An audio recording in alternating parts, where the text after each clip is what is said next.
जी, गोजरा में लगे जगह जगह ईंटों के भट्ठे और चिमनियां शहरियों के लिए दर्द सर बन गए। जी बिल्कुल, तफसीलात के मुताबिक तहसील गोजरा में जगह जगह लगे ईंटों के भट्ठे शहरियों के लिए अज़ाब बन गए। उनसे निकलने वाला गंदा धुआं जिससे माहौल आलूदा होता है, जिसकी वजह से लोग सांस जैसी ख़तरनाक जानलेवा बीमारियों में मुब्तला होने लगे हैं।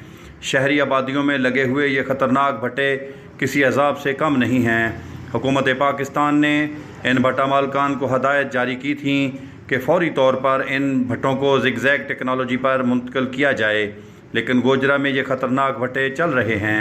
मकामी इंतज़ामिया खामोश तमाशाई बनी हुई है। इन ख़तरनाक भट्टों की वजह से स्मोक जैसी ख़तरनाक जानलेवा बीमारियाँ मज़ीद बढ़ने लगी हैं। अहले इलाका ने महकमा माहौलियात से दरख्वास्त की है कि इन भट्टों को फ़ौरी तौर पर बंद किया जाए ताकि शहरी ख़तरनाक जानलेवा बीमारियों से महफूज रह सकें और स्मोक से पैदा होने वाली मूज़ी अमराज से बचा जा सके। डॉक्टर अब्दुल गुजर, क्राइम मेल, टोबा डेग Singh. Subscribe to our channel, clicking subscribe button and bell icon.